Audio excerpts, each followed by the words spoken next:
We have all the money to do everything we're supposed to do and we didn't do it well. Can you expand more on that? Nollywood is born out of just pure grit. Most of the practitioners there are either using their own money, hanging on, doing it afraid, doing it broke, doing it scrambling. I've heard of filmmakers who have sold properties, cars, things to produce. And you ask why? Why are you still doing that?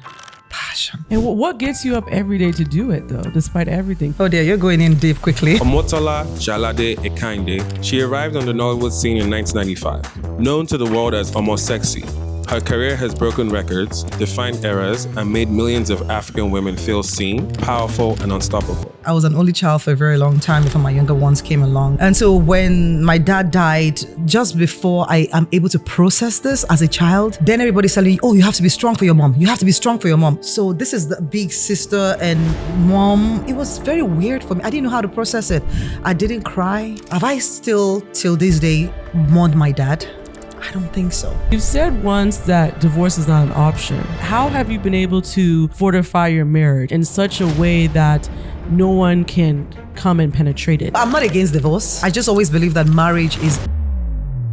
You're 48, 30 years in film, 30 years married, over 300 movies, Time 100, Oscar voted, UN ambassador, directorial debut at TIFF, 4 children, emergency surgery you survived. When you look at all of that, right, which Omotola are you proudest of? What? I didn't expect that kind of a question. We see the tweets, and every single day what we see is we love Afropolitan. This podcast is underrated. This is the best podcast ever. But the problem is 82% of you are not subscribers, but I know you guys are watching. So I need you to click the subscribe button so you can join the Afropolitan family. Thank you. Omotola. So someone's going to click your specific video and they may be winding down from a long day. Maybe they're on their way to work. Maybe they're using this video as they're working out. So the first thing I want you to tell the Afropolitan audience is a common misconception about Nollywood that most people don't know. I'll say that we have all the money to do everything we're supposed to do and we didn't do it well. We don't. Can you expand more on that? So Nollywood is born out of just pure grit. Most of the practitioners there are either using their own money, sometimes family and friends. There's no real structure as to how to get money. There's no proof of concept. There's no, oh, your project did well the last time. So this is some, funnel where we can measure the metrics and then you can get the money legitimately or whatever, so everybody's just winging it. So most times you're exhausted, actually. You're just hanging on and doing it anyway, doing it afraid, doing it broke, doing it scrambling. I've heard of filmmakers who have sold properties, cars, things to produce, and you ask why are you still doing that? Passion. It's hard. Yeah. And what gets you up every day to do it though, despite everything? Because you're a veteran. Yeah. So what gets you still going after all these years? I just always want to, it's legacy. I just always want to do something that hasn't probably been done before. I've always had a global vision. I feel like we're not still there yet. And I want to keep pushing for that. Irrespective of where we are, what people think, how they feel that we're progressing or not. I just want to keep going. And so I take time out to go refresh myself, find my motivation, and I come right back like a tigress. True, because you have a movie coming, right? So I'm gonna get to that, but I want to take this time to lay the groundwork, right? Because I think you've seen it all, right? Like I've seen over time, and I grew up with you, right? And so I think I first want to lay down like what's exciting you now about Nollywood? Like is there like a new innovation or maybe a new way that's being delivered? What do you think is like this is interesting? That's very tough, to be honest. I'm not quite sure there's anything that excites me right at this moment. Sometimes it feels daunting still. It feels like almost as if we haven't made real progress, because there was a time when we went into the streamers and then they left very quickly. So that's like, what happened? Hello, I blinked and you guys are gone. When I was shooting my movie, they were still here. By the time I was done with the movie, they were gone. I'm like, what am I supposed to do with this film now? Come back. But so there's not too much to encourage you with. I think right now what we're looking to is the fact that with social media now, it's just easier to get to people. It's easier on like when we started, where you have to push everything manually, It's just easier to get to people, at least personally for me, the fact that I now live abroad. I feel encouraged knowing fully well that I am building something elsewhere that I can also add to what I already have. So I think that for me, that's the most exciting thing. The fact that there's something new in my life that I am aspiring for, hoping for, holding on to, learning into, leaning into, Yeah. For me, that's what it is. Well, otherwise, if I looked generally at what is happening really on the scene. Actually, just speak to that because, and it's interesting because we had a guest earlier that's also, in the culture aspect, right? He's in fashion, you're in film. I'm curious, out of all the cultural pillars, right? I think the ones that have really exported and they continue and even export, import, I would say music, right? Why do you think film hasn't done that yet? The way music has. What do you think is holding us back? Mostly funding. Mostly funding. With music is not as expensive.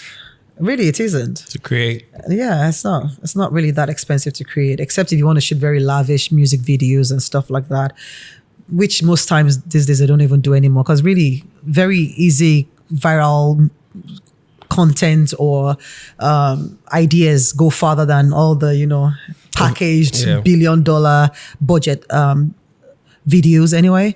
So you notice that a lot of artists now just wing it, they're just having fun in their house or, just with friends, and then they record it and people are like, oh, it's so organic, it's so nice. Yeah. You can't do that with film, unfortunately. I mean, the cheapest movie would probably still have like 30 cast and crew. Like the most minimum would probably still have like 30 cast and crew. I mean, my film had basically like 6 main characters, but you don't want to, I remember I was at TIFF, someone said, like when is it going to end? Like it just keeps going and going and going, the credits, that's it. So just 6 people that are mainly cast in the movie, but then the credits, like what we had, like almost 1,000 people working behind the scenes. It's a lot, with film, with music, you don't need that many people, Also, don't forget that film is actually quite snobbish generally. It's just what it is. Film is they almost very serious, most like it's just on, I don't know, so you can't easily collaborate with other people in other countries. It's almost like a clique, even with the Oscars, the way we're processed, our films coming from outside, international films or whatever, you can't even get to maybe even present at the Oscars. You're not even nominated. That's too much. We're just saying acknowledge other people from other countries so they can present awards. You can't even get that kind of acknowledgement even at the Oscars. So it is that intense. And so every, for example, even if you had the money to put in a Leonardo DiCaprio in your movie, he probably won't still come. You know why? Because it's thinking, who's the producer at a PGA? Who's the director at the DGA? Who are the other actors? Then he's thinking of his last box office numbers. Is this going to meet up? Is it going to bring down my rating? It's a lot. It's a lot. And then you have situations where even your government does not really understand what it takes to do movies on that level. So you're not getting that kind of support. There are no tax incentives. We don't have it. It's just a lot. Yeah. It's a lot that we still have to surmount for us to get to that point where we can actually start to do what Afrobeats is doing they don't have to go through all these hurdles, really. You can just vibe with some artists, they came visiting and you guys just, somehow, you don't even need a studio these days. They could just be in the living room or whatever, or even in the car, and they're just vibing and they just pick out their phone and they're recording. That's it. That's a hit right there. And then they're just going to, they clean it up and everything. And before you know what's going on is out there, they start to promote it. And then they might do some, in fact, the video in the car might be the video. Yes, might be the video for that song. Yeah. And next thing you hear is Grammy nominated. It's true. In fact, the trending song now is the Nepo Baby. Yes, the Nepo Baby one. I don't know if they have a music video. Yeah, it's just they come them out in of the cars. Yeah. That's it. That's It's just more people come out of cars. And that's the song. That's it. So, Omotola, I've been looking forward to this conversation. I feel like, I was so excited for this because it felt like manifestation. Wow. Because when we first started, like, you're thinking about, okay, who your dream guests to have, and you're saying, okay, one day, hopefully, Omotola. So I'm definitely grateful that you're sitting on the couch. But I did want to set the tone because I think a big part of why people love tuning in is they get to understand what helped shape this person to make them who they are today. And then you also share the frameworks that other people can learn from as well. So I want to take it back to grief, right? And the first sort of grief you experienced with your dad passing at 12, right? You've talked a little bit about it in the past, but you said that it shaped you both positively and negatively, right? Now that you've spent 30 years in the game and you can look back, and this is also advice because I also have friends now who are who are now losing loved ones, right? We're all getting older, and grief is one of those things that we're all learning to struggle with because nobody gave us the tools to grieve. Like I lost my grandma about like 3 years ago, and I realized later on, literally last year, that I hadn't grieved her until some random night, and the grief hit me like, wow, I'll never see her again, right? And you lost your dad at 12 years old. So I don't even know how it must have felt at that time. Can you walk us through what that period looked like for you? I know he was the Lagos Country Club manager at the time. I'm sure it was a good life. And you were in Kaduna at the time when you found out. So walk us through what that looked like. Oh dear, you're going in deep quickly. Yeah, it was tough. I was just 12 like you said. And I was extremely close to my dad. I was an only child for a very long time before my younger ones came along. So I was with him most of the time. I was in Chrisland, so my school was very close to Lagos Country Club. So, it was natural that they would pick me up from school and take me straight to the club to spend time with him and vice versa. So we grew a very intimate bond, him and I. And not with my mom, unfortunately. I didn't spend enough time with her to even have that bond. And the little time I would spend with her, she concentrated more on disciplining me. So as a child, I couldn't process that quite well. I thought, this woman hates me. Why? And I didn't like her either, And so when my dad died, going through the process of picking me up, and I knew someone had died in the family, the only prayer was, oh my God, let it be my dad. So strangely, as a child. And I got to the house, and with all the grief and everything, everybody saying sorry, I got in and I saw my mom. I was like, oh my God. And I saw my younger ones. I was like, oh God, it has to be him, right? So it's him. So from that minute, it hit me that, oh my God, is the one person I didn't want to leave that has left. But just before I am able to process this as a child that doesn't know if that's supposed to be a bad thing, that I'm feeling like it's him and not anybody else, then everybody's telling you, oh, you have to be strong for your mom. You have to be strong for your mom. Strong for her? Why? I don't even care too much like that about her. So it was complex for me trying to be strong for her because everybody wants me to be strong for her, not because I really cared to be at the time. And then I had two younger ones that I felt like as an old, my younger ones were very little. My dad died, they were like, I think 2 and 3, So this is the big sister and mom. And so it was very weird for me. I didn't know how to process it. I didn't cry. I didn't grieve him.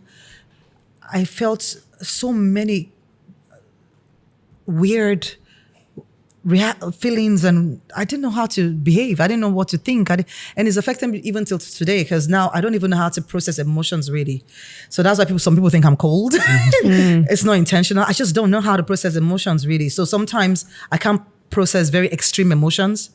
I don't know if I feel extreme joy sometimes or extreme anger. I don't know. So I just let things be. I'm numb. Have I still till this day mourned my dad? I don't think so. And isn't that weird? I don't think so. I don't think I've ever broken down the way I should for him. I just keep going every time saying, Dad, I want to make you proud.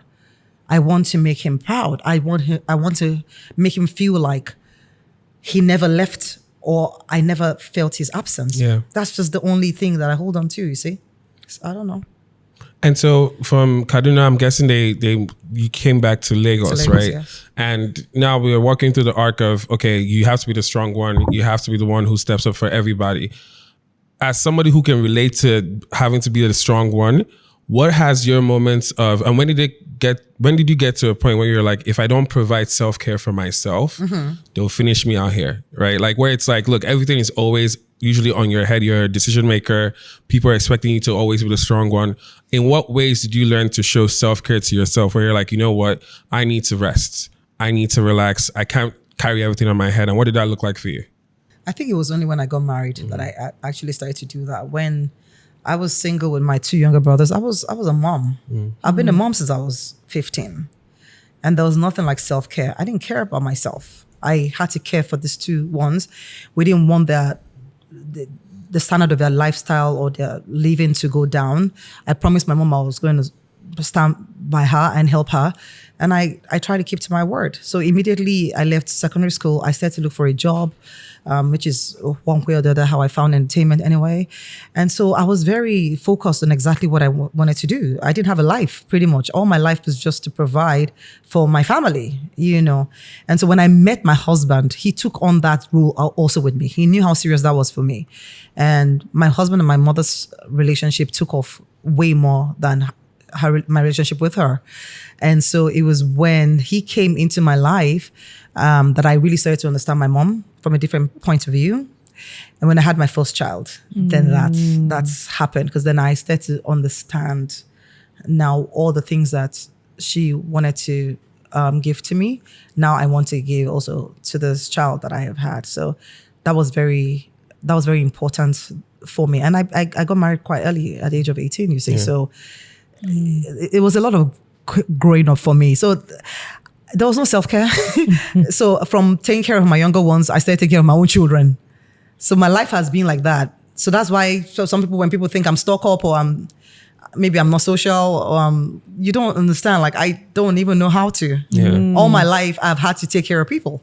So that's the only life I know. So when I'm not taking care of people, when I'm not making decisions as the first child or as the mother, I don't know what else to do with my life, to be honest. That's the only role I know how to do. Take care of my siblings, take care of my husband, take care of my children. That's what gives me joy. That's my essence. That's all I do. And so I'm always at home. I'm a homebody. I don't go anywhere. My rest is just sit down at home and watch them all happy. Yeah. That's my self-care. Other than that, I go to the spa. I love a good spa day. I'm a spa girl. That's the only place I find some kind of peace. Yeah. Spa. My spa dates, I don't play with those ones. Yeah. Yeah, that's it. Etcha, remember that time I walked into a bank, I'm not going to give the name, and I asked them for $1,000 and they told me no, they cannot withdraw any dollar from me. And I was so upset. And I just remember asking everybody, how can I solve this issue? And I'm so happy that I finally have VBand to finally solve this issue for me. You know, the thing is, you should be able to have access to your money anywhere in the world when you get paid, right? So I'm grateful we have VBand as a sponsor for the Afropolitan podcast. With VBand, you're able to get paid in foreign currencies, whether it's pounds, USD, euros, and you can actually spend it in local currency as well. Now, you're also able to get a virtual card, which you can use to spend in and pay for services across the world, right? So I'm grateful to have VBand as a sponsor. You can download it on the Apple or Google Play Store.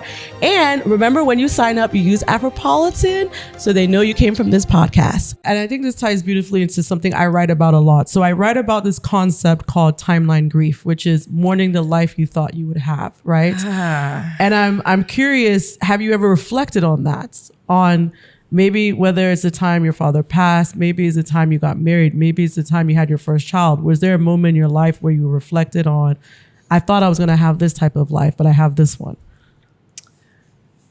I've actually seen that.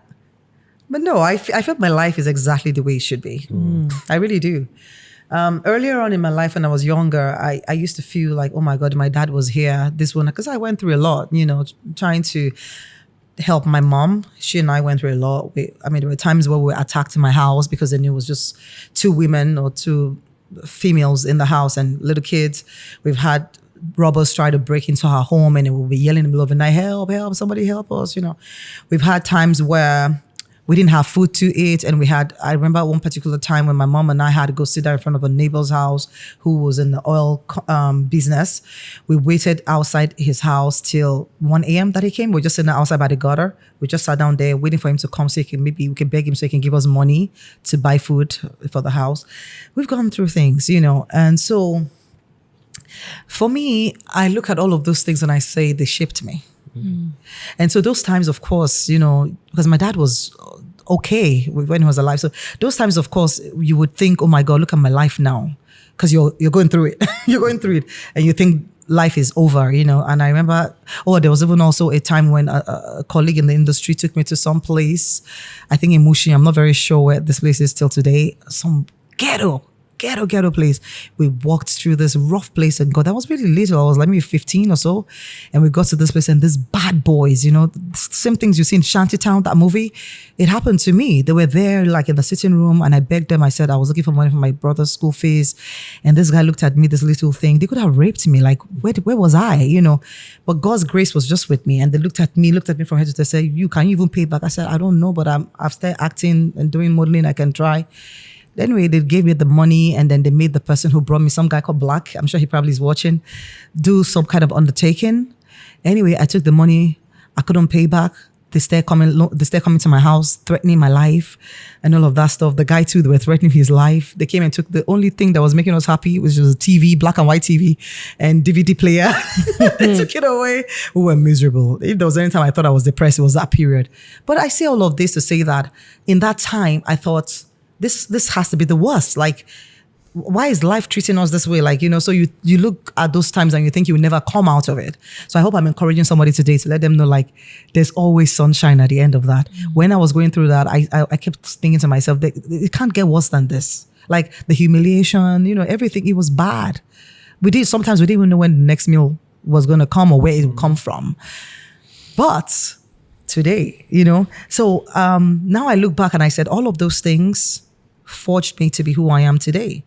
So even though I'm very comfortable today, money doesn't faze me. Yeah. I'm a very contented person. Very, very contented, but the money doesn't faze me. Money doesn't scare me. I don't worship money. I go for legacy. I go for impact. I don't care because, I could lose everything today and I would start all over again and I'll be fine. I've been there. I've been there in the bottom rack and I made it out. So I'm not scared. Is there a survival mindset that comes with that in the sense of when you have had and it's been taken away and then you get it back again, do you now move in a way where it's like, I know that I can also be taken away again, where you now start making plans for, some people start developing like trusts or investments or bank accounts or making sure that I have enough to never lack again. Was that something that do you feel like at some point started to drive you? Or was it more of like, I will take things as they come because obviously God is also watching me? Like, how did you now start, like when you regained some prosperity again or some abundance again, did you now start saying, okay, was there a sort of survival mindset that came with that because you knew what it was to have and not have? Be in the trenches. Be in the trenches, yeah. So what did that look like? No, I'm not that person. Yeah. Anyone who's close to me will tell you, I'm not. I mean, don't get me wrong, I'm an overthinker. I plan. I'm that person. I plan a lot. But I plan because I feel like it's the right thing to do, not because I'm afraid. So no, I don't panic plan or panic keep or stuff like that. I just do that because I want to be prosperous anyway, but not because I'm afraid that, oh my God, I don't want to go back there or I don't. And to some extent, actually, I think I have some kind of confidence that I can't, except something really supernatural happens because I've invested a lot, enough. If I don't work anymore for the rest of my life, to some extent, I could be fine. You know what I mean? If I'm not outrageously, spending, I could be fine. I've put in some investments on ground. So anything I'm doing now is not because, I am afraid that anything could go wrong. No, it's actually just because I'm alive and just not doing anything, you start to deteriorate, so I'm just doing it because I can. And I'm doing it because it's possible and God has put me in a position where I can. So I will do it. So yeah, that's where I am now. Another thing I want to talk about, because you kind of alluded to it, and I know a lot of women that will watch this will be encouraged. So because of just low unemployment in Nigeria, just because how difficult the economy is, right? I feel like a lot of women put themselves in compromising situations. Yeah, situations, right? And as someone who could have gone there, what encouraged you not to take that way? Because you're a beautiful woman, right? You could have easily gone that way. What encouraged you to say no? Like, I have something bigger for my life. And not to take anything away from women who have unfortunately had to go that route. Because as a woman, things get thrown at you. I was on another interview recently where I talked about Nollywood and how we get gifts and stuff like that. People would give things to you. So if you're not disciplined, tendency is that you would get distracted. So for me, it was a big deal, and it was God who did it for me. I gave my life to Christ at the age of 15, right out of school. I gave my life to Christ. So that was the bedrock of my life. That was my foundation. And so when I did, I already knew what God wanted from me. My confidence came already from knowing that God got me. And somehow, truly, no matter how bad it was, there was always a way. He always made a way. So that was where my confidence came from, that, he would, and I got a lot of revelations very earlier on in my life, most of which I wrote down anyway. So I heard from him, and I got the word that he got me and he will take care of me. So that was a very strong hold for me. So it helped me to not compromise. Every time it got hard and I would think, oh my God, this is it, I would remember that God already told me that he was going to get me out of it. Also, to tell you the truth, I won't say I'm a proud person, but I am very, very self-aware. And if there's anything I hate, it is to feel like I am subservient to anyone or that I am at anyone's mercy. A lot of people have misinterpreted that to mean that I'm proud or I'm this or I'm that. It's not the truth. The truth is I'm just very confident of who I am. My confidence comes mostly from Christ, knowing who I am, and I'm a daughter of Zion, and I do not need to crawl at anyone's feet or to beg for bread. So I carry myself in that, and I've always done that. I've always carried myself with that sort of assurance and knowledge, even from a very young age. So even when and God has tested me many times, okay? That I've been put in situations where I'm telling you, I tell people, I say, if I wanted to be a billionaire, I would have been it easily. Because I have been in situations where no one would have known. And I would have taken things and compromised my stand. But I would say no and I'll walk away. Many times. And some of those people are even watching me today. And I'm talking about even sometimes in politics. Many times where I could have compromised my stand or what I believe in and got paid handsomely for it. But I said no. And I walked away. Not necessarily, sometimes they're not even bad things. They're just things that would just rock your foundation or rock your belief system, whatever.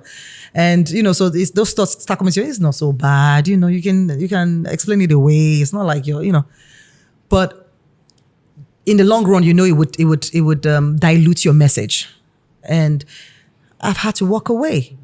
But guess what? Every time that happens and my brain tells me, oh, there you go. You've lost one big one again. Some way or the other, God always come through. And some of the things that I have today, money can never buy them. Amen.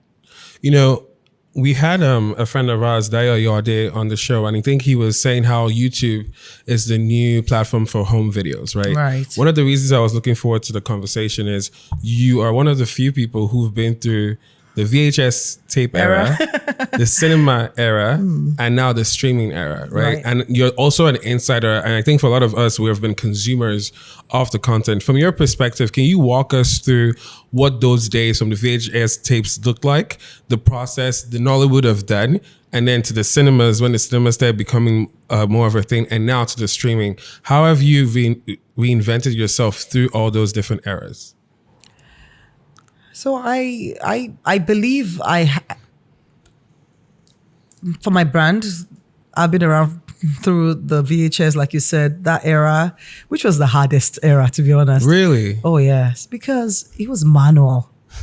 There was no shortcut. There was no social media. There wasn't any help or amplifying your brand quickly. You had to go through the whole process. In those days, in Nollywood, you would be known in Nollywood. I mean, there was no Nollywood. It wasn't a name at the time. It was just our industry.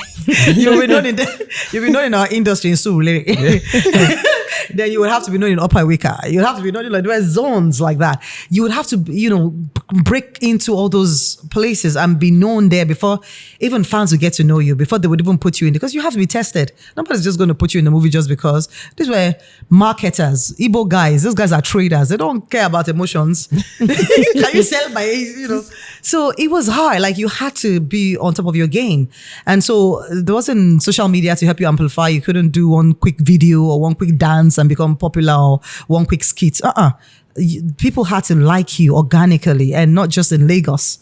You had to be liked everywhere in Nigeria, nationwide and stuff like that. And then before you could be exported. So we went through all of that. It was a good training, to be honest. And then we now got to the time where we have cinemas, beautiful. Now it's amplified, it's big screen and stuff like that. We don't have enough screens in Nigeria. Let's be frank, okay? So we don't have, it's not the same reach as the VHS where everybody had a DVD player. So of course it's not as big. It's a bigger screen, bigger, but it's not as, the outreach, the distribution is not as big. Then now we have the streamers. The distribution is far and wide. What would I say? It's far and wide. It goes far because then in Netflix or Amazon or whatever the streaming platform is, or even YouTube, as we said, you can watch it from anywhere in the world. Yeah. So yes, all this are distribution networks that come and help us. But people still feel that the biggest era was still the VHS era. And you start to wonder why. Why do people still feel like that was the biggest era? I think it is because as time has gone on, with all the distractions, we have social media and all of this stuff, our messaging has been diluted. Our stories have been diluted. Yeah. It's easy to get carried away with all the noise and all of that. And so for me, with my career, back to the question you asked, how I've been able to stay consistent and is I stay away from the noise. I try the best I can to stay away from the noise. It's hard, but you have to switch off. Yeah. So I hardly listen to social media. I hardly even come on social media. When it first started, it was fun. I was the first person to have 1 million likes on Facebook. It was fun, yay! And then it became something else. It became toxic. It became, oh my God, you're afraid. You wake up, you start having panic attacks. What have they said I did yesterday, even though I didn't leave the house? There's some story or the other. You're like, who is it me? Do I have a twin? Who are they talking about? You do a movie and then you're thinking, there's all this, things. And so it's very distracting. It waters down your thought process. And also for creatives, I don't know about other people before me, I just switch off. I just concentrate on what I want to do. As long as I know that my core team and the people that I respect, that I sound things off, are good with what I'm doing. I'm on the right track. I just keep doing it and I keep moving. And every time that I need to go into the next place, I access it. I give it everything it needs. So I think that's the thing for me, is just knowing when to come in and knowing when to get out. Otherwise, you get burnt out. 30 years, it's not easy to stay and not get burnt out. Yeah. You became one of the youngest actresses, if not the youngest actress to win the best actress for the Mortal Inheritance, right? At 18. I was the youngest. Youngest, right? To win those 2 awards, yes. What did that process look like for you? Because again, at 18, like you were saying, a lot of us, I think when I was 18, I was in boarding school or somewhere in that life. So you started acting very young, right? And you're winning that award. What was that process? Because that was on VHS tapes back then. Yeah. How was distribution back then for a film like that, to the point it gets you that nomination and then you eventually end up winning it as well? What did that process, that particular movie and film look like for you? Yeah, that movie was amazing. People call it Omotola Inheritance, isn't it? Yes. So I mean, it was also a very beautiful story about sickle cell anemia. My husband's family, they have people suffering, And so I kind of like knew what that felt like. I had a brother-in-law at the time. He's late now, Osemo High, who was living with sickle cell. So it was also a close story to my heart. And so when I was going to, but at the time he wasn't my husband yet, which had just met. Because by the time I finished, by the time the movie came out, I was already married, and I came on stage 9 months pregnant, and people were like, huh? So everything just happened very fast, isn't it? You know, but when the whole process started, I already knew about it because I had already started dating my husband. I knew what this was about. I just did it. I did it knowing fully well that I could. I did a lot of audition for that role, and they thought I could carry it emotionally. But when I started acting, it was even more because I was very young. And back then, we didn't have too many references. So you had to dig deep. I was all I had, okay? So I had to dig deep and find all of that acting and all of that emotion and you don't know how people are going to receive it. So getting to the point where I got the nominations and the distribution, like you said, was our marketers again. You know, let me use this opportunity to give them their flowers. These guys did a lot of work for Nollywood. I feel like they don't get appreciated enough. So all the wonderful marketers who pushed us in the beginning of our careers, well, thank you. The OJs, the Amakos, the Remy Jers. There's so many of them. Some of them are not being appreciated in this new Nollywood era because, you know, they didn't transition into this. But we want to say thank you to them for putting in so much money, time, effort. These guys were pushing this stuff, you know. And so you can imagine how much it was pushed for that movie to get those nominations. We got the nominations for Best Movie in English Speaking and the Best Movie Overall. Then I got the same nomination for those two, Best Actress in an English-Speaking Movie and Best Actress Overall. And I won both of them. And I was against the biggest in the industry. I saw it recently in the paper, and I celebrating my 30 years and all of that. And I was just in shock. The biggest in the industry, Liz Benson, Rachel Oniga, I think I saw Taiwo Ajayi also in one of them. I was like, what? I mean, these are people that I admire, that I love and everything. It's just been a great journey. Yeah, I was on top of the moon. Yes. What did your mom feel about you winning? When I won that? Yeah. I don't think at the time she wasn't excited at the time. It was early days. Like I said, I just got married. She actually thought this was going to even end my marriage, to be honest. I remember her saying something of that nature. With the award? No, the acting. Acting, yeah. She didn't want me acting at all. She used to beat me a lot then. And I remember another person I need to give his flowers, Zebejiro, the Sheikh. He was like a godfather to me at the time. And they went to see my mom to beg her to tell her to please let me act. And so she said, you have to promise me that you'll watch over her. So the Sheikh actually was like the guarantor to let me act, Zebejiro. And so that's why she even let go a little bit. So when I was getting married, she told my husband, this is what she's doing. I don't know why she's doing this. At the time, I was already in school doing real estate management. And she was like, I don't know why she would not focus on her studies and why she's going into this. I just wanted to know I don't approve and all of that. And she would tell me, this thing you're doing is going to end your marriage because people are going to keep seeing you like you're a prostitute or you're a loose person. And I just said to her, I said, I will make you proud. Just leave it alone. Yeah. And God bless my husband. Amazing, amazing man. My husband was like, don't worry. It's okay. Let her be. Let her do what she wants to do.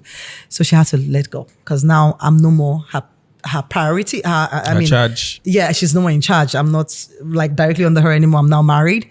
And so when I won those awards, I guess I can't remember, to be honest. I can't remember her reaction, but I don't remember her being excited either. I think she was just like, yeah. We'll see. Hopefully not. That just ruins your, a good thing that you have going on. But yeah. But I know that before she died, long after all of that, I remember her saying to me, thank God you continued, Yeah. I remember her saying that, like, I don't know if you know, but dating scene these days it's crazy out here. I have adults. My last child is 24. Okay, so they're telling you what they're seeing out here. Yes. When you reflect back on it, because my parents too also got married young, right? Do you feel like there was a trade-off we've made as a society where things compound? So if you're getting married at 18, I'm sure by a certain age you already became an empty nester, they already left the house. Right. But it also allows you when you're 18 or when you're younger to make a decision where if you've made the right decision, it compounds beautifully, right? Whereas I think in our generation now, we're inundated by so many options, quote unquote, which is really illusions, right? But it's made a lot of people stuck in being or knowing how to commit to something, right? What would you say gave you the confidence to commit at such a young age and say, okay, this is what I'm going to commit the rest of my life to? Because that really is what a marriage vow is, right? It is. So what gave you that confidence to say, this is who I'm going to commit to? And obviously it's compounded. It's 30. Also, you're already 30 years in Nollywood and you're also celebrating 30-year anniversary too, Yes. right? So marriage anniversary. Yes. beautiful. And Thank it's you. compounded. So what would you say gave you the confidence to commit like that? The right person. I've always been a very decisive person from when I was a child. I know what I want. I knew what I wanted. So when I met him and I saw his antecedents, I saw how serious he was. I saw that he was a career-minded person. We had our goals aligned. We had the rights and religion, so he was also a born again Christian. I was young and he inspired me. He had been born again for a few years prior to me. So we were doing Bible studies together. He was always encouraging me. So I looked up to him. And I knew at the time that was something very important for me because I'm a rebel, you see. My brain is the way my brain works. If I can't respect you or look up to you, my brain starts to tell me, you don't need this person. This person is not adding anything to your life. My brain starts to wander away. But I think one of the biggest things that I got from that meeting him the first time was this is a guy that would teach me a lot. So I was excited. It excited me. And it didn't hurt that he wasn't always around too. He was a pilot. He was not even flying in Nigeria. So I looked forward to always seeing him and learning from him. So our relationship was very platonic. It was very inspiring. It was always, because he was always flying around the world. So, and I was a very inquisitive person. So like he used to always say to me like, okay, when we see, can we do like 50 to 60% of talking and then 40 to 30% of loving. I'm talking about love things because I would never talk about lovey-dovey things. I wasn't just interested. I was just always like that child who just wanted to know like, okay, so what happened in Barbados when you went to Barbados? Like, what is, like, who are their celebrities? I was very inquisitive. I hadn't traveled much, and I wanted to know how things were done in other climes and stuff like that. But he never got tired. And that's how I knew this was my person. He would oblige me. Everything I wanted, it was done. And he inspired me, So it was a no-brainer. I just knew that this is someone that for the rest of my life, and he respected me. Respect is a big deal for me, even till this day. So from the onset, I knew that this person respects my soul, respects my brain and where I'm going, defends it. What else do I need? So I knew that I could live with this person for the rest of my life and be comfortable. Yeah. You said once that divorce is not an option, right? And with how just crazy the entertainment industry has been, how have you been able to fortify your marriage in such a way that no one can come and penetrate it? Divorce is not an option for me. It doesn't mean it's not an option for you. Let's get that straight. Yes. I'm not against divorce. I just always believe that marriage is a very personal thing. My marriage can never be the same thing as your marriage. No two marriages are the same because no two persons are the same. So the ingredients might not be the same. You might not be married to the kind of person I'm married to. My husband is a very selfless person, has no ego. I've been married to him now 30 years. I've never fought over a girl. So I don't have those kind of problems. He doesn't disturb me. If I have to go do my work, I go do my work. I come back. He trusts me totally. I trust him. So indices might not be the same with yours. You might be dealing with someone that has broken your trust and you're trying to build that back, So those things are different, if you know what I'm trying to say. So for me, how do you want to penetrate? It's going to be very hard because I know this person. I've been with this person for 30 years. Since I was 18, he was 28. No, I've actually known him since I was 16 because I dated him for 2 years. So I've known him all my life. I know all his good habits. I know all his bad habits. I know he's like my brother though. At this point, I almost don't know what he would do right now that would make me dislike him to the point of hate. Even if I decide to walk away from this relationship tomorrow, which I think will never happen, but even if that ever happens, maybe he does something that I can't take, and it just shatters me, and I decide, you know what, this is where I draw the line, and I walk away, there'll be a problem, because the next woman or wife or anybody or girlfriend would have to still deal with me. I'm still going to be in his life. Yeah. I don't know if anybody can process that, but I am too close to him to just go. And he can't get rid of me either. So you're going to be at a disadvantage. Don't come. There's no point. There's no point, because we've gone too far, you know. And so, but if for other people though, if you feel like your life is being threatened, your peace, your mental state and all of that stuff, and you try everything, you've tried therapy, you've tried everything, you've tried family, you've tried everything, you've separated. I always believe people should separate first. You've stayed away for a while, it's not getting better, and you decide you want to divorce. That's okay too. It's okay too.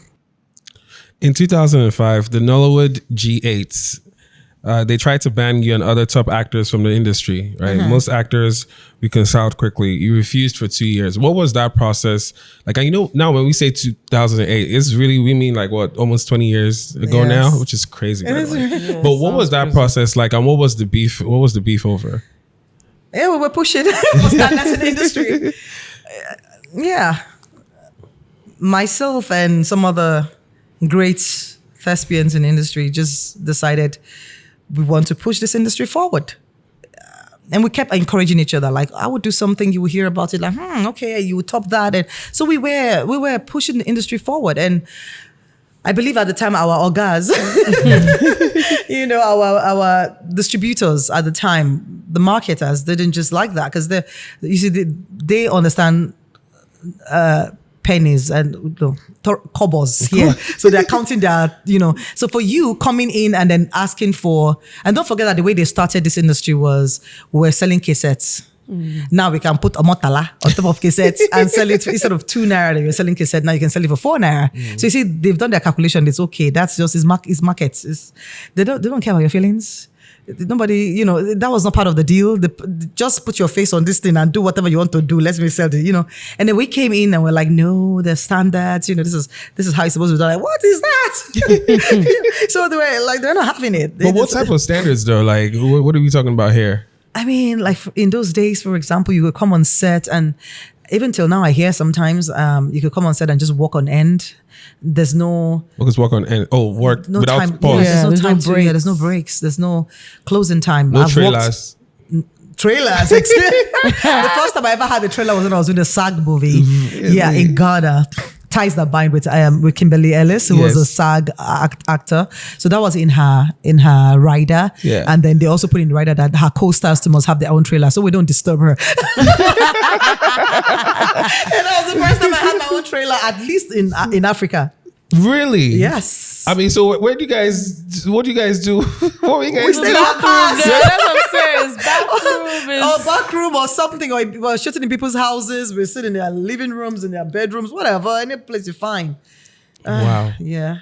You know, so we're just changing all this. We're gradually changing all these things. And then maybe times when they will bring, we call it welfare, which is food. You know, sometimes you'll be working and you want to take a break to go eat. They will say, please now, you know, we have to leave this house. You know, I mean, sometimes it's not their fault. You know, sometimes we're under like very tight conditions. Maybe they've only given us an hour to use this mansion and we have to get all these 20 things done, you know, and you're the one who's going to lose for that because you can't rest, you know, and everything. So we were pushing for standards. Like, you can't do that. People need to rest. You can't bring a child on set and there's no minder. You can't. So, and we were using ourselves as the shield, the body shield, because if I don't work, and I say, until you get this right, I'm not going to come on set. Everything stops till you get that right. Yeah. So we were the body shield for that. We're the ones pioneers, basically. Sorry, pioneers. Not even just pioneers. We're actually sacrificing. We're sacrificing ourselves, our careers, you know, to help bring the industry to some kind of standard and stuff like that. So, of course, we're targets, and they weren't having it. It just felt like we were wielding way too much power, and that we were disrupting things for them. And so I hear, you know, they decided there was just 2 of us that were the real problems, and then decided, we just put all the other ones too and add them to the list. And then so we became 8, I think, that they now added to the list. And so after 1 year, they called everybody back for a meeting. I don't remember where, I think in Onitsha or somewhere. And you didn't go? No. Sorry, rebel. I was like, okay. No. And so they extended my ban to 2 years. Wow. It's funny because, obviously ever since then technology has changed and the leverage has gone even now more to the person who's creating the content. Like someone like you now has much more leverage than they do, right? And I wonder if moments like that show how you as a person who's in any industry, you really should be, you should work for win-win situations, right? Because now when the wins have changed, right, a lot of people basically just left them on the side and said, guy, peace out, because Peace out. your job was really more of a middleman anyway. And it wasn't really that great of a middleman job anyway. So I wonder if that's something that, they reflect on. But obviously you've also gone on to do other movies as well. And I want you to help break down to our audience the business of filmmaking, right? Because you've been the actor or actress in the movie, and you've also now been the director of the movie. What are the differences between shooting in places like the US versus shooting in Nollywood? And obviously you spend time now between LA and Lagos, right? So what are some of the differences and standards that you see that you're like, okay, these are some of the things we can use here? And what are the things that we have here that you're like, when you're over there, you're like, wow, I wish they know how we're doing it over here as well? Yeah. Thank you for that question. Haven't done about 2 or 3 projects now in the US. No, not the US. Let's be precise, in Hollywood. Because the US sometimes we're shooting some movies and they're still almost like Nollywood style. But I'm talking about Hollywood, Yeah. like mainstream. I think let me start with the things that I feel like they could learn from us, which is some sort of the same things I talked about earlier, the fact that we just don't stop. I think that's something that Tyler Perry now is trying to do with the style of shoots. We don't waste money in Hollywood as much. We are very good, very prudent, because really you're spending your own money. You don't have time. You can't afford to waste any kind of money. So we're shooting back to back. Yeah, excessively. Sometimes it has its downsides where people are fatigued. People maybe have accidents because we're not doing things thoroughly and stuff like that. But the upside or the good side to that also is that we don't waste money and we don't waste time. Compared to Hollywood where, when I shot, for example, let's use EJ as our movie that was the first one we shot there. It was coming to Christmas, we were very frustrated because every time we would shoot, after like a few hours, the crew would be like, they want to go take a smoke break. We'd be like, Jesus Christ, please help us keep our mouths. Because we were like, what? And then just when they come back and we're getting into the groove of things and you hear, oh, we need to go take a coffee break. What again? Because we weren't used to that. We're like, again, you're going to take coffee break after the smoke break, and then just when you're getting into the groove, they're like, oh, so we have to finish shoots, because we can't go past, how many hours of shoot, and they're very strict because the guilds are very strict, and you're like, oh God, at this point we're going to do Christmas in LA. We're not going to be able to make it back home. So maybe I'll say, maybe they can reduce some of these breaks. I think that's something that Nollywood does well. We have to find the balance, between taking breaks and taking excessive breaks. That's something we do well here. The fact that we don't complain as much. Oh, they complain a lot, Yeah. And when it's also good because it's standards to some extent, but I just feel like sometimes a bit much because if something just wasn't right a little bit, they could down tools for that and stuff. But here, we make do.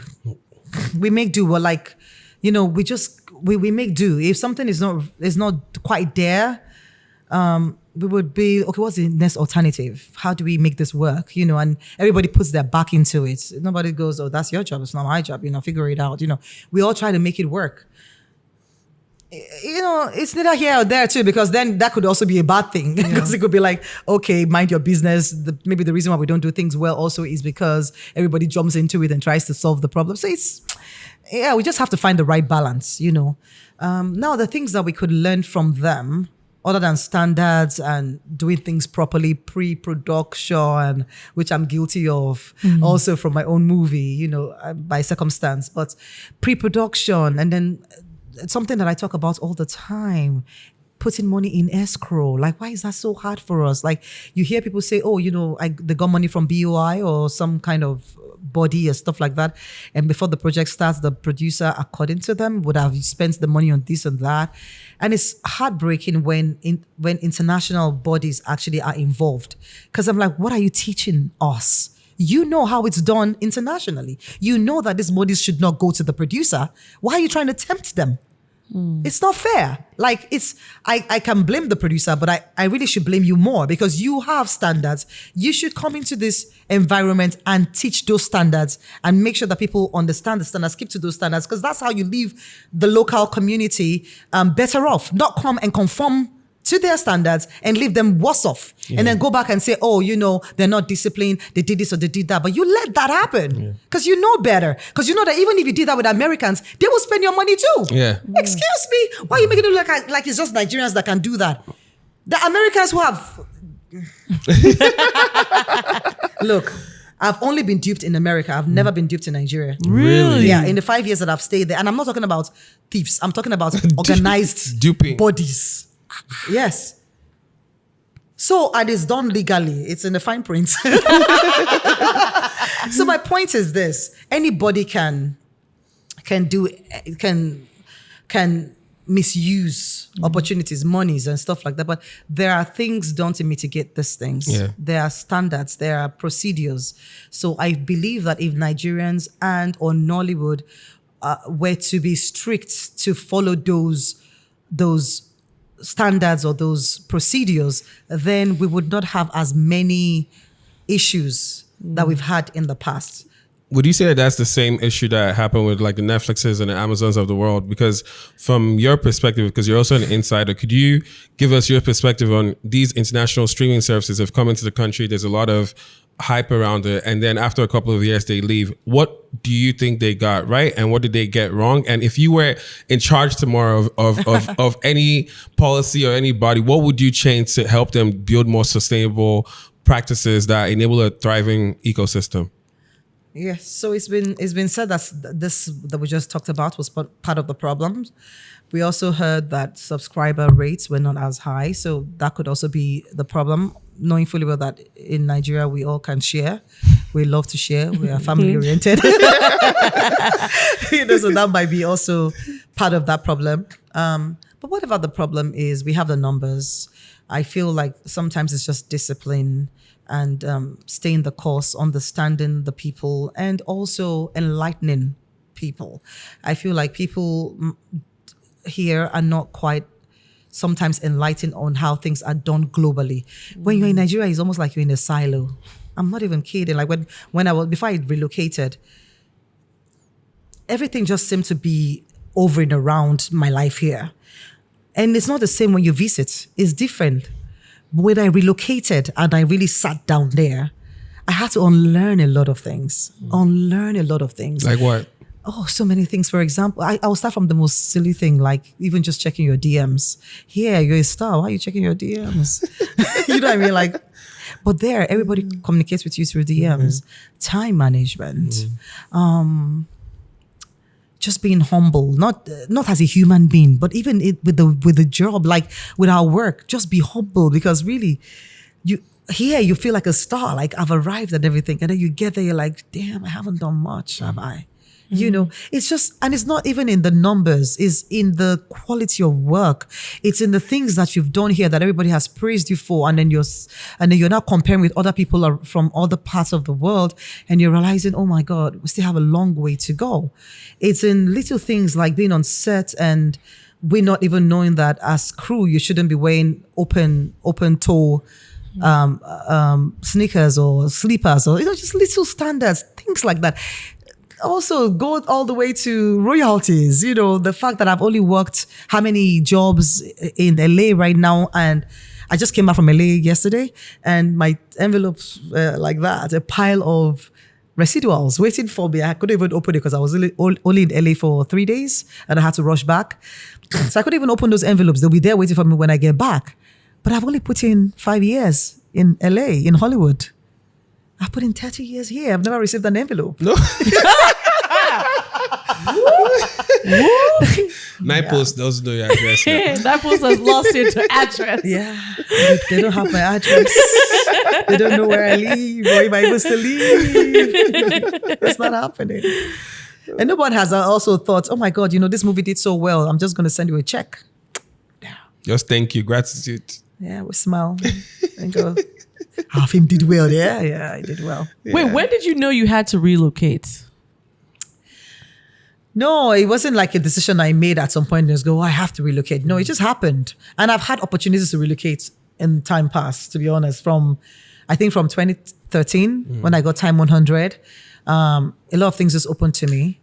Oh, was it then or before? Oh, no. From 2010, sorry. It was 2010 after I did my second album.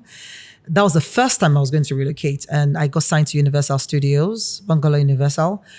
I had an opportunity to relocate and be a part of a band. And I turned that down at the time. The other time was 2013 when I got Time 100. I got an opportunity to relocate. I even did this very famous interview at the time with CNN, on CNN, sorry. And I said, oh no, I will not be relocated out of Nigeria. I'm going to be like Bob Marley and everything is just going to happen from here because why not? And I believed it. Yeah. I still do. 2013 was a golden year though. That was still good luck now. That was, yeah. Nigeria was still, Your money compared to was, now, things were flowing. Yeah. It wasn't that. It wasn't about that. No, I know, It but was- the country was better, is what I'm saying. Some people, I mean, for people that it was better for, I don't know, but I've never done anything with government, Yeah. so that was never my issue. Yeah. It was just the fact that there was no major reason to relocate at the time. Plus, my husband has always said he doesn't really want to relocate, so I'll be there by myself. Even though my kids were there, I just felt like that could even break up my family. Anyway, so COVID happened. Fast forward to COVID happening. I have another opportunity to relocate. And this time around, I just said, people died. Life as we've known it has changed. I've always wondered what it would be like if I even ever tried. I didn't want to because I felt like, the balance would change.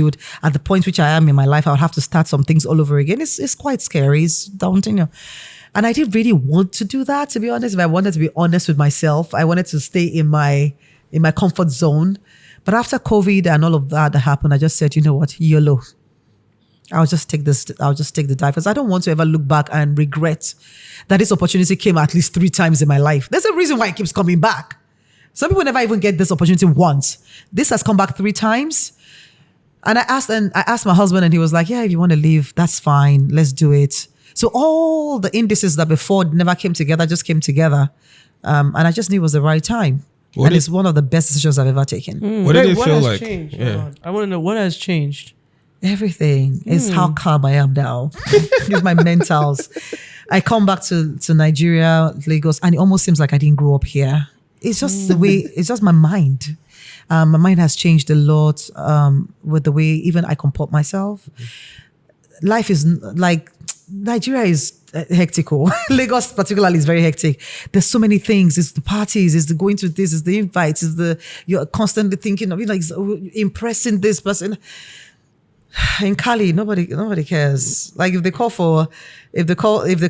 there's a movie premiere, whatever, you can wear whatever you want. As long as you look neat, you're fine. It's just, that's also part of the things I unlearned, that feeling of, I have to book a makeup artist. I have to book a hairstylist. I have to book a stylist. I have to take pictures before I go out. I have to post it quickly before this horrible photographers go and post a picture of my belly, protruding or something. I have to post my own pictures. All that pressure that we put on ourselves. Oh my God, what are the blogs saying? It's not like these things don't happen to you there, but I think it's quite intense here. It's very intense here that you are in a cocoon. You're just in that. It's a pressure cooker. You're in there. You're like, it's a lot. It's a lot.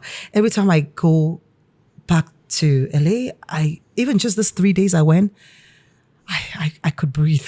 There's no, and maybe it's because I'm not yet on Angelina Jolie's level yet, or I don't know. Maybe because I'm not yet walking the streets and everybody's like, oh my God, it's you, Omotola. Maybe. But at least for me, at this point in my life, that's where I find my peace. I can breathe. I can walk around. Even though people recognize me here and there, it's still calm. So that's where I am now in my life. that's where I am now in my life. That's a big deal for me. I need it. After working in the industry since I was 15, I kind of like need it. I deserve it. I deserve some kind of peace.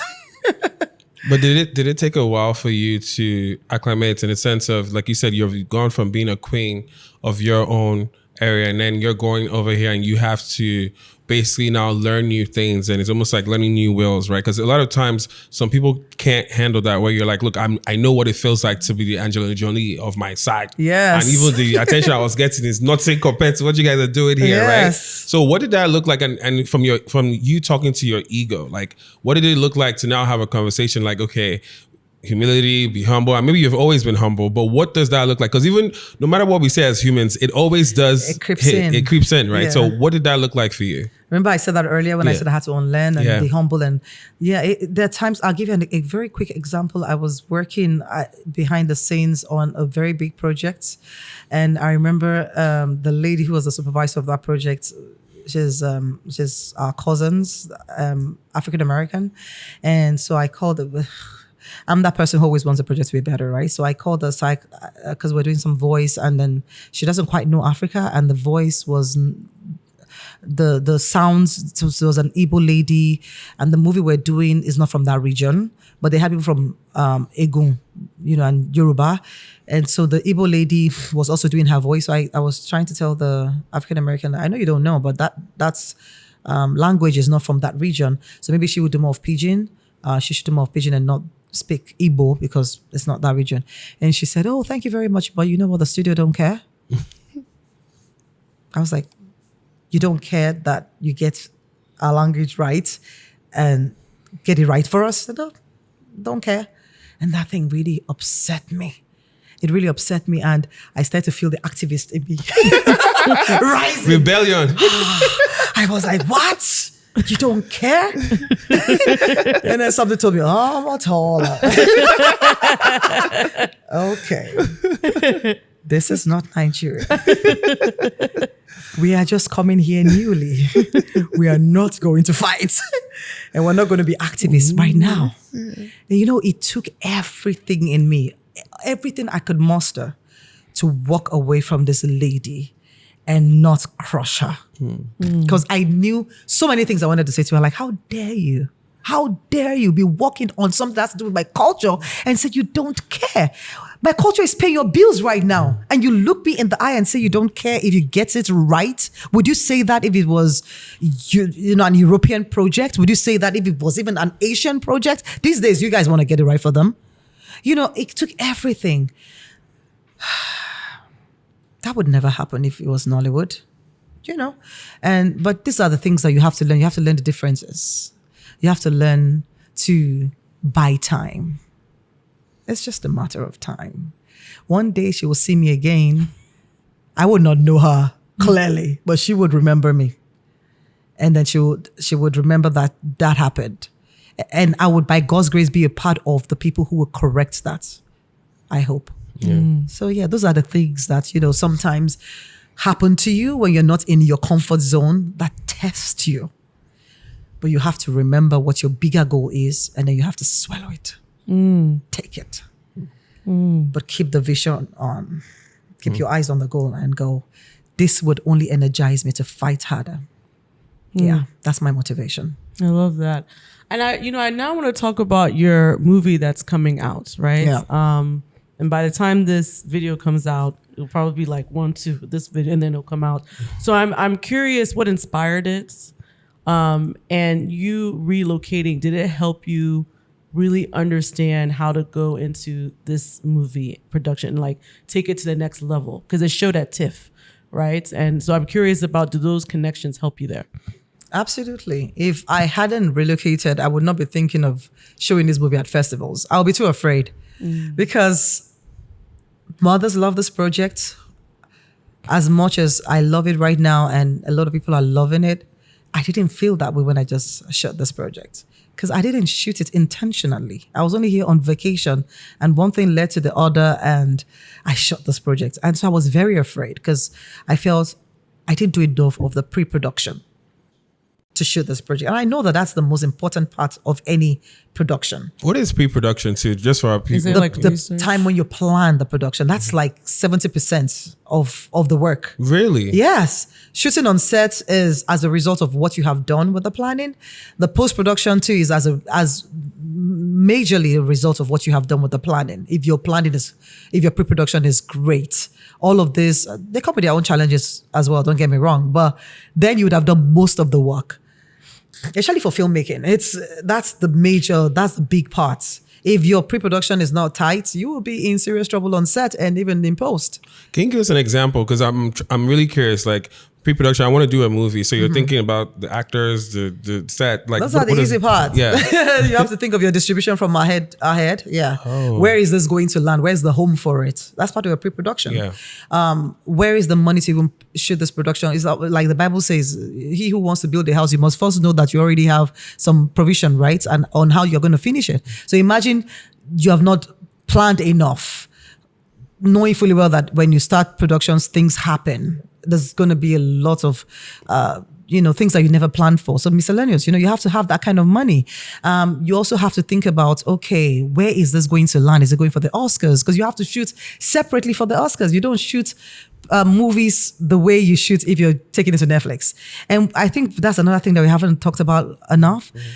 Projects that you're taking to different kind of distributions, it would matter from the scripting. There's a way you write for streaming networks because they have time, they can pause, go, come back. So it's a little bit more of a slow burn. They want to savor it. They want to enjoy the process. They want to talk about it. They want, so the writing is different. The shooting style is different. There's a way you write and shoot for cinema. It's different. There's a way you write and shoot for the Oscars. It's different. And the same thing for festivals is different. So we sometimes on this side of town don't understand that. So we just do a project. We want to put in all this. It's not a one size fits all. It doesn't work. So when you're going into a project, you already know where your main target is. Doesn't mean that you won't explore other medium and platforms, but you already know that this is my main target and you shoot for that target. You might get it, you might not get it, but that's what you're aiming for. Okay, so that's mostly your pre-production, and of course, then you now talk about what you would need on set. But that's mostly it. You have to from that planning. You already know how everything else is going to fall in line, and then you have to also decide who's the producer, who's all these things. It's detailed, very very detailed. Your recce, you have to know what the locations are. You should have gone ahead of time. You should have done your mood board. So when you get on sets, you know the shots exactly you're taking. You don't come and waste everybody's time. So shoot from this angle. Let's shoot from this angle. You know what? No, you already have your shots planned. When I come in here, I just want a close-up shot. I don't even need masters. I don't need any master shots here because I'm not going to use it. When I come into this shot, I just want this person to walk this way. I just want to see their back. So for that reason, I don't need to be shooting them walking because I'm not going to use that. You already know what you want. You already know the shots and what it's going to look like by the time you're done. The color, what about your color palettes? You already know, all of these things are all pre-production. Yeah. So I knew that I didn't have enough of that for the movie because everything happened so fast. I was very nervous. So me finishing this movie and going into, because I already decided that, worst case scenario is just me and my family who are going to watch this film. At least I started. At least, I can say I put my feet in water and I started the process. That was, to be honest, because I was so scared. I was like, no, I'm not going to do anything to jeopardize my name. So at least I know that I used that time right. Because I already did a little YouTube project. And so I was already in the groove. You see, I was feeling like, let's just shoot it. But I went to LA and then they started editing it and they were like, this is good, Omotola. It's good. You can actually let people see this project. I was like, really? And so I went to USC. I'm sure you know USC. Yes. That's a very tough place to show your film. Yeah. And so I went there and I showed the film. And I knew that, look at this, a film. This is like the biggest film. Yeah, this is where Ryan Coogler went. Yeah. Exactly. That's where Ryan Coogler. That's the best place to test your film. So I knew that if this film was bad, that would be the first. Right there. They'll cut it. They will cut your throat. So that was the first place I showed the movie at USC. So from the feedback I got and professors were in the room, and they were all like, wow, this is impressive. For your debut, for any kind of movie, this is impressive. I think that was the first time I had confidence. And then God helped me and started bringing this. I call this movie a gift. I didn't even know that I needed this movie. This movie has been a blessing to me, and I believe it will be a blessing to so many people. I just came from watching this movie right now to this, and I know all the parts that were taught because of this movie. So I'm gifted with this movie. This movie chose me, and I believe that it would be a blessing to a lot of families as well. Yeah. You know, you nearly died also with shooting this movie, right? You had some health challenges. Oh my God, you guys remember that? Oh no, I mean, we do our research. You know, and for our listeners, again, the name of the movie is called Mother's Love. Mother's Love. And when you went through the health challenge, right? And I think for a lot of people who are suffering through health challenges, and you have that realization, like, man, my mortality is facing me for real, right? What happened? It says that you were sleeping like only 2 hours a day, right? And you know, you found out some of the health challenges. What did it feel like? And you know, during that process, when you're really sick, you start asking God, like, please, if you can just get me out of this, I promise you, I will change. I'll sleep more. I'll I'll sleep eat more, better. I'll do better. Yeah. So what was that process like for you, and how did it feel? And was it scary? It was so scary. I'm not that person who has health issues. In fact, when I was having babies, they used to call me Hebrew. They used to call me Hebrew, that's H square. Yeah. Like Hebrew. You are not just Hebrew, you are Hebrew. Like I would go in to go have my babies, and then I'll just pop out the baby. And because I was always very skinny at the time, till I had even my last child, I was very skinny. I'll pop out the baby. People didn't even know I was pregnant most times. When I shot Samadura, the movie, I was 9 months pregnant. Yeah, wow. Yeah. When I shot Samadura, which other movie was that? I was 9 months pregnant. So even some of my colleagues wouldn't know I was pregnant when I'm 9 months pregnant, okay? And I'll pop out the baby, and then I'll be on set maybe the next day. Yeah, I would just walk out of the hospital, and they were like, no, just stay one night. I'm like, nah, I have work. And I'm gone. So I'm that person. So I don't know. I said to take it for granted maybe. But when I was editing this movie, I was barely sleeping. We were doing back to back because I kept trying to release it, not this year, last year, and all of that. And this pain from nowhere just kept haunting me. And I kept thinking, because the first thing that started was acid reflux. Yes. So I thought that was it, because it was hurting me to my back. So I said, oh my God, it has to be this acid reflux again back. But they would rush me to ER, and then they would send me back home after giving me a drip or something like that. Anyway, the last time this happened, I had been working with the editor back to back, and my kids wanted to go see, I'm part of the voting member of the academy. Yeah. And so they wanted to go see Gladiator at the time. And I have to be there for them to be able to be there. So I had to accompany them. They were there. They wanted to talk to Denzel. So I just sat down there waiting for them to finish the movie so they could go talk to him and all of that. And I couldn't watch this movie while the whole thing was on. I was in pain, but because of my kids, I wanted to just wait so they could talk to him. But before the movie was over, I was literally rolling on the floor. It was ridiculous. So they couldn't even talk to him. When they opened up for the question and answers and everything, I was like, I have to go now. They took me from there straight to ER. Like I could not even stand. They had to use stretch or whatever to take me into the hospital. That was the last one. And there they started doing the CT scan, doing all the scans, and they were like straight to surgery. Oh yeah, they immediately started preparing me for surgery. Everything just happened so fast. I was like, what is going on? What is going on? So immediately started calling my husband. My husband was in France or something. They started calling him like, we need consent. It was intense. I was like, what is going on? Like, am I dying? They're like, how did you, like, it was so inflated, my gallbladder. I think it was about to explode or something. It was horrible. And I had high BP. It was a lot. And in all of this, I was just thinking, oh dear, what have I done to myself? Anyway, I did the surgery, finished, and then you would think I would have learned my lesson. Right there on the bed, I was calling the editor to not take another job. I was like, I'm coming, please. Like, I'm begging you, back. because this is a Hollywood editor. Okay, I'm like, please, I've done the surgery. I'm fine. I'm alive. I'm coming back to the studio. The guy was like, don't call me. Get well. What's wrong with you? Are you okay? Why are you calling me at this time? Yeah, but that was that story last year. It's it's a new feeling for me. It was like a baby. I enjoyed the process, tough even till now, but it's new. I stayed this long to do this project, and I just wanted to enjoy the ride. Sorry, I just want to have one last question. You're 48, 30 years in film, 30 years married, over 300 movies, Time 100, Oscar voted, UN ambassador, directorial debut at TIFF, 4 children, emergency surgery, you survived. When you look at all of that, right, which Omotola are you proudest of? Am I proudest of? Yeah. Which one? Which version of you? Which version? Damn. What? I didn't expect that kind of a question. What Omotola am I proudest of? No, I can't. All of them. I can't pick one.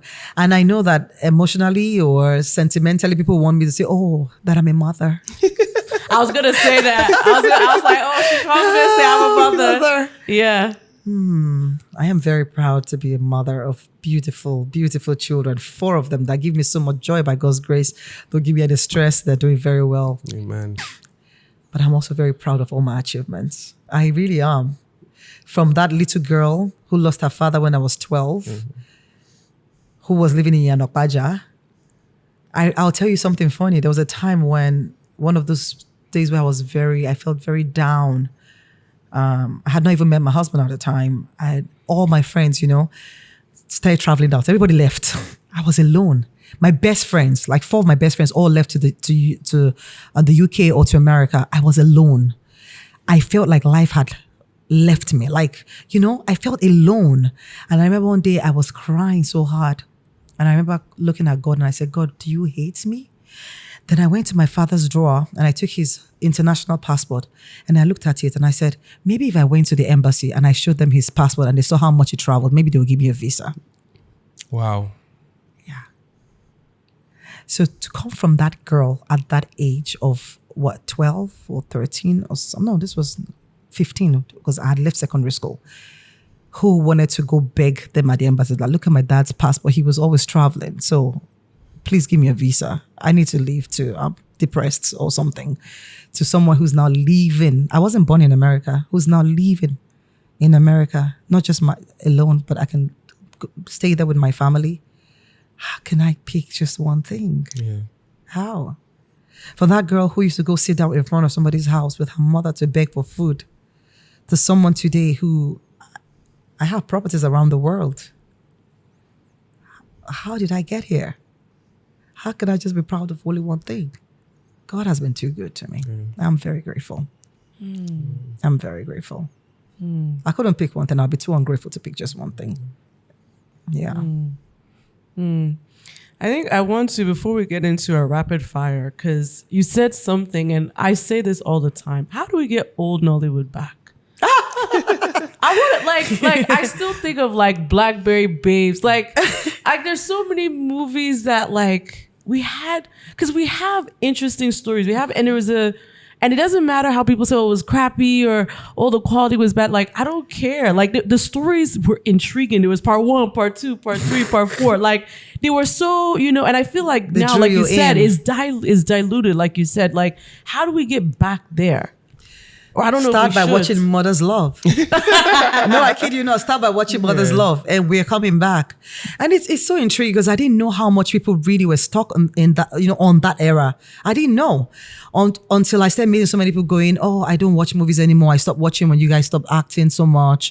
The last movie I saw of you was Lockdown, which was the last film I did, and maybe 1 or 2 of other people's films, and that's it. I don't even watch. And I'm like, really?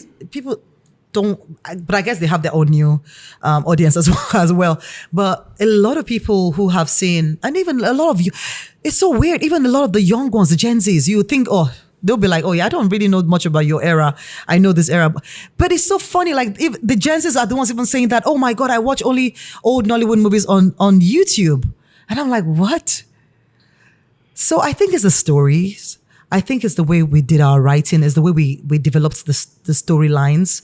And that's what you will get from Mother's Love. That's what you will get. It's the authentic human stories that we told. And that's what I'm trying, by God's grace. And I know if you others too are at that point in this industry right now, that's what we're trying to get back to. And then we'll start slowly, build the stories back, and then start to get the money to now start blowing up the production value. Even the production value right now in Mother's Love is a lot. It's good.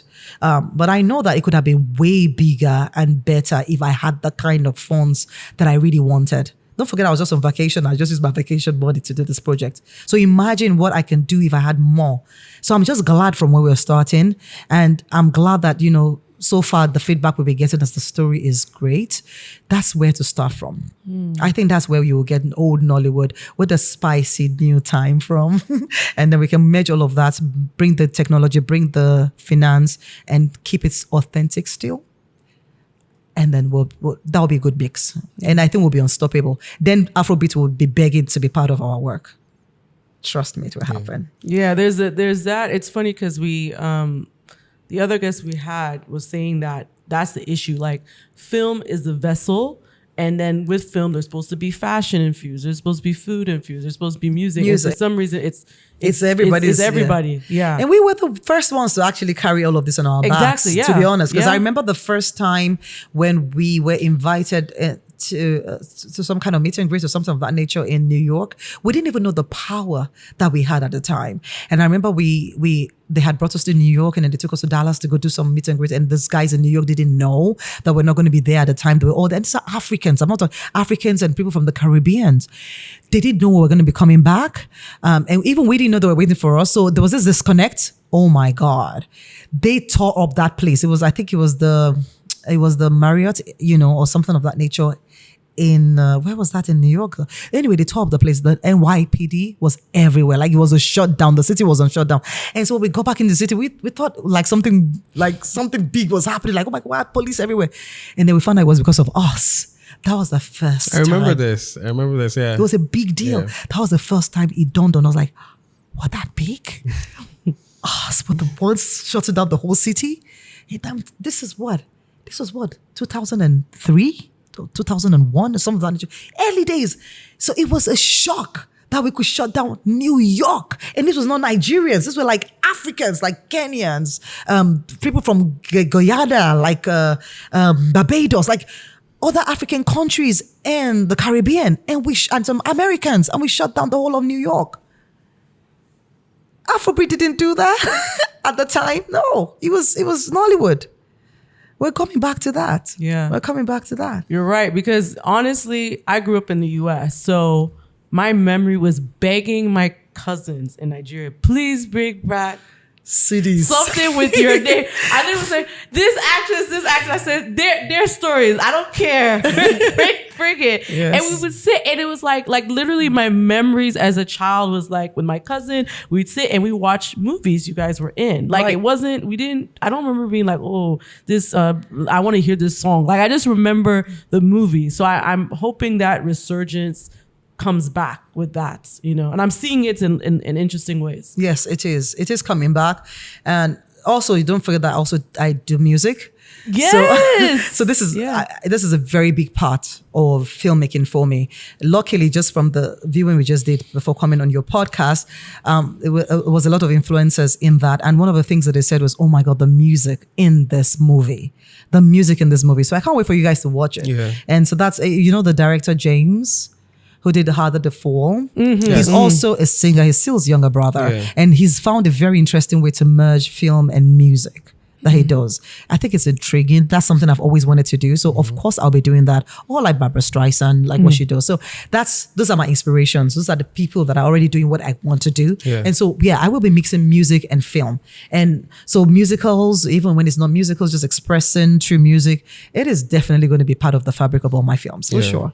I wanted to ask one last question before we transition to our rapid fire. There was a little tiff, no pun intended, recently about, having to dance to promote your movie, right? Or your films.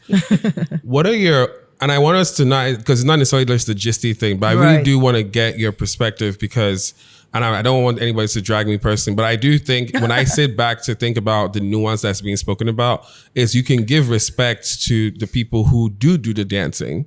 and who have fought because they have, you know how much work it takes to build. We know that. Yeah. But there does seem to be like a watering down. I'm not saying those people who are dancing are the ones doing it, but that there does seem to be a watering down, that I think that the people who take the art form seriously are saying like, man, if I gotta have to do that, let me just retire, because this what is it? Is that your perspective? It's a thing. Yeah. It's a thing. It's taken a very dangerous turn. I hope people begin to understand what it's just not me. You have a lot of thespians in the industry who are now kicking back against this. And it's not like we don't dance. Are you kidding me? I did Celebrity Takes Two. That's a whole show on dance, you know. So I dance. I enjoy it. It's a form of life. Who doesn't dance? You know, even if you don't know how to dance, you will shake now, you know. So I dance. It's not the problem. But the problem is not understanding that.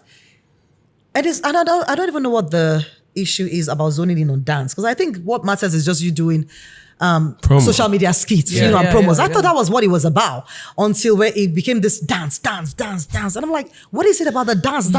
Why does it have to be just that? You know, there's so many things you can do to promote this movie or whatever movies you're promoting at the time. There's so many other ways, so many other tactics, so many other, even if it's just social media, there are skits, there are so many ways, comedy, there's so many things. And there's nothing wrong with dance either. But when you now start saying, it just has to be dance. Why won't you dance? The zoning in on that is a lot. And you have to understand that not everybody can do that. Not everybody can do that. God bless the people who can do that. Most of them, it's something that they're used to or they like. But what about people who don't know how to? What about people who don't like to? What about people who are too old to even do that? Some older artists don't even use social media. Do we risk, which is already happening in my industry? I don't want to talk too much, but now it's almost like official sometimes when you're bringing us a movie that is almost from what I hear, that some people even put in the contracts. Like, you're going to do this, you're going to dance, you're going to dance. Oh, yeah. That's an odd thing to put in a contract. I do think so. It's odd. It's not. It's okay. It's okay to do it and do anything else that you want to do. Do you guys have to dance to promote this podcast? No. Not yet. Not yet. Hey, I'm not. Okay, I come from the old school. I'm not doing. I actually am trained. Funny enough, like I actually trained in my real life as one, as a dancer. Yeah, I did. But like, I'm not going to now whip it up for and you just guys. Because it's okay if you feel like it. And I don't know why people think that because you guys they're talking about it that, you should go to dance. If I feel like dancing tomorrow, I will dance. Yeah. It's not a big deal for me. And that's what I'm trying to say. Like, don't pressure me. Don't tell me that's the only way to promote my film. Don't tell me that's what I have to do. Some say, if you don't even dance, your film is not going to sell. It's okay. It's my money. I need to borrow money to do the film. It's okay. It's okay. But my point is, let people feel, don't take the joy of projects from them. Don't make them feel like, oh my God, if I don't do this to please people, I'm in trouble. Don't do that. It's not, we go through a lot as filmmakers. It's a lot. Let people enjoy the art of filmmaking and let them promote and express themselves the best way they can. The people that made this fun for you, they did that because they wanted to do that. Nobody forced them to do that. So let other people do whatever they want to do, and whatever result they get is fine also. Yeah. It's okay. Success means different things to different people. Yeah. The fact that you think money is success does not mean money is success to someone else. You don't know if just going to TIFF was my own success. Yeah, I was gonna ask, what is success for you with this movie? For this movie, it's already successful. Do you know what it means for you to just go on vacation and stumble into shooting a film that your heart is beating and you're thinking, oh my God, I probably would never release this because, who knows, it might just not be good enough, to now getting to go to TIFF. Do you know what it means? And then I just came back from PAF yesterday. I've been to Silicon Valley. Like, what? My debut movie? I'm grateful. Yeah. It is already a success for me. So anything else is just icing on the cake. The money I spent to shoot this movie, don't worry about it. It was chop money. It was chop money. So anything, the monetaries that, that comes after that, I am grateful. But I never do anything for money. If I did things for money, I would not be where I am today. I never do anything for money. I do things for the joy of it, the passion, and what I can achieve, and the lines that I can move, the ceilings that I can smash with that, the legacy that I can leave behind. So those are my inspiration for doing anything. Can I make a difference here? Can I change something? That's what gives me joy. And that's why you don't see me all the time, because I go find that inspiration. I go find what gives me joy. When I find it and I come back, you can't change my mind. Yeah. You can't change my mind. I stay focused and I do it for that reason. And if anything else comes after, if I get gifts, if I get money, if I get any kind of accolades, awards, anything, then that's just the icing on the cake. The real cake is I got satisfaction for doing it my way. Yeah. I want to talk about why aunties are so important to African history. Aunties represent curators of the African experience, and oftentimes they have been unacknowledged. They have literally held our archives before there were archives. They were literally institutions before we had institutions. They held so many important cultural artifacts, such as the way we braid our hair, the recipes of our cookings. They represent abundance. There's literally a reason why we call an African culture rich aunties. And we believe that with partnering with Anthony, we're able to showcase this type of history through art. So to connect to African history and get a piece of the Anthony and Afropolitan collection called Auntie, make sure to click the link in the description. And this is your way you can support our channel. Quick break. You know how we're always talking about sending money back home? The diaspora sent home last year $20 billion just in Nigeria alone, right? A lot of that money goes to partying, Ashobi, maybe building a house that you only visit twice a year. Meanwhile, some of us are in Lagos watching Tesla stock go up 15% and not being able to have access to it. I don't think that that's right. And I feel like that's one of the reasons that we've partnered with HISA. With HISA, you can sit on your couch and invest in US stocks, crypto, ETFs in the Kenyan and the Nigerian market, right?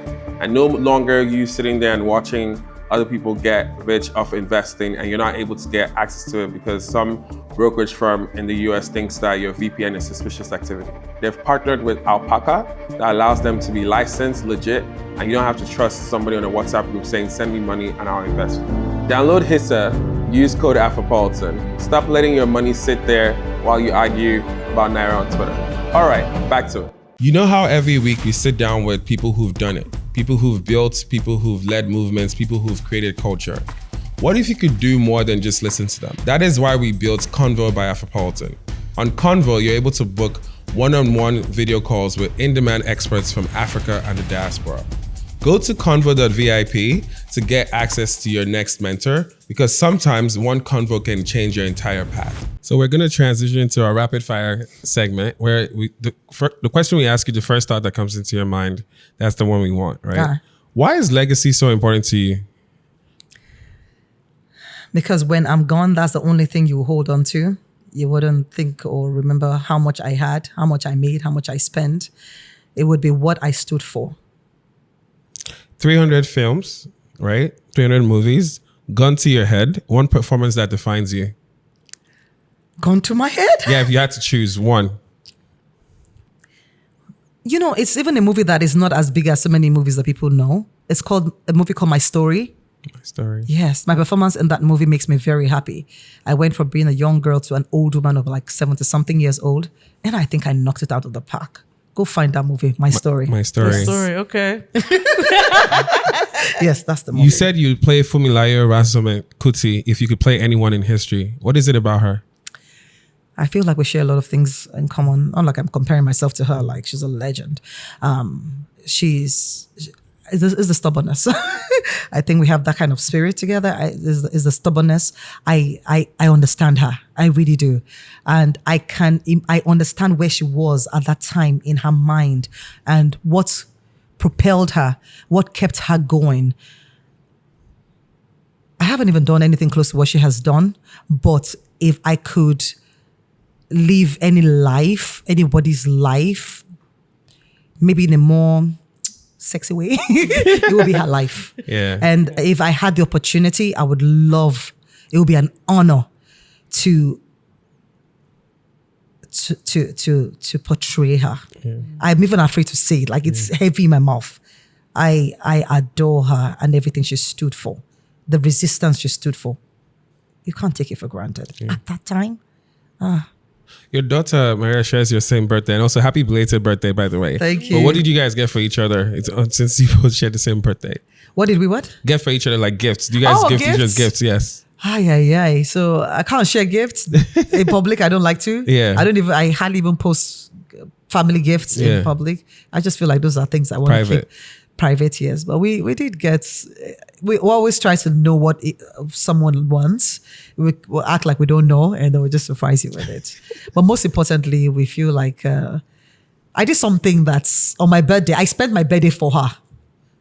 So my birthday, I celebrated it actually doing something that is very important to her. She knows what I'm talking about. Yeah. And so that, for me, that was my biggest gift to her. So I wasn't celebrating myself or me on my birthday. I was actually doing something that was needed for her. And yeah, it was very special. I love it. Yes. So I have a question before the last question, which is Nollywood or Hollywood? Both. I can't pick one or the other. Nollywood made me. Hollywood will elevate me. I wanted to help you complete that What one. did you want to say? I said Nollywood made me, Hollywood paid me. Oh, Hollywood paid me. Yeah, They haven't started paying me, but they they have felt to like pay. it rhymed. True though. Yeah, that can actually work. Hollywood paid me. Yeah. One day I'll say that. Yes. But for now they're paying. It's okay. Yeah. But yeah. But I think elevates because it's a global stage. But we can't beef it. Let's be honest. It's the pinnacle of our career, isn't it? So I want to believe that one day I will be lifting up my Oscar very soon by God's grace. Amen. And then it will be all Amen. worth it, you know. And if it never comes, but it will come. So let's leave it at that. I love it. So the last question we ask every single guest on the Afropolitan podcast is, who do you want to see in that chair and whose story you think needs to be told? Jeez, I should have watched all your episodes before so that I know if they're already in this chair, because you guys have spoken to a lot of people. Oh, we still have a long way to go, Yeah? though. Yeah. Who would I like to see in this chair? This on the spot questions. Who would I like to see in this chair? Jeez, can we come back to that question? I don't want to give a. It's the last question, so just No, reflect. it can't be the last one. You haven't asked me about my movie. Yeah. No. We did. Mother's Love? We did ask about Mother's Love. We talked about it. You haven't even talked about when it's coming out. Wait, the debut in Lagos, the premiere in It's Lagos is March March 6th, the first right? week Or week the of Premiere March. is 1st of March, Okay. but the cinema, it goes to the cinema March 6th. March Yeah. 6th, Yeah. yeah. No, Yeah. so we'll put all that in the description. Too. Put all that in the details. Trust me, your story will get people say, "Yeah, what's going on?" and they'll go watch it. Trust me. I mean, we're going to have to go watch it anyway. Yeah, I now need to. I have to You see have it. to. Yeah, I have to see I don't it. know who I want to see in your chair. Why am I like this though? You're not watching anybody, you're not watching TV, you know. Or maybe I there's an zone OG. Maybe out. there's an OG person that you're like, yeah, it doesn't have to be new. It doesn't have to be, okay. Yeah. It doesn't have to be in your industry. It could be anywhere. It could be in the world. anybody. Yeah. Oh, really? Yeah. Yeah. Okay. You know the senator who had the thing with Stop it. Stop it said right it could there. be anyone. Stop it right there. I hope it's Oh, not now the you're same afraid thing. of what I'm saying? No, that's No. What is even her name? No. What's her name? Her name. Okay, sorry. I thought you were talking about some other senator we were talking about Which today. senator? The one that was rubbing the South African girls' legs. Okay, let's just move on. Sorry. It's not a political show anyway, so it's cool. We can. Okay. What's that lady's name? Natasha. Natasha. Yeah, Natasha. Yeah. You want to see her story? I would love to have her. I think. Me too, I would yeah. like to hear her talk boldly Yeah. about some things. Yeah. I would like to hear her. I see talk similarities boldly. between you and her, though. You do? Yeah. That rebellion is peak. Yeah. Yeah, so that's Senator Yeah. Natasha. I would like to see her in this chair. I would like to see her have a no holds barred conversation about what her truth is. Yeah, I think that would be nice for a lot of young girls to actually hear and know where her strength comes from and where she's at. Actually, in everything, I've not followed her story much, but I would like to actually even know what is happening. And I think she's someone who will be very, at least, hopefully, be truthful. Yeah. So yeah. I would like to We see would love that. to have her. Yeah, I'd like to have her. Yes. Thank you. Thank you so much. Thank you. you. Omotola.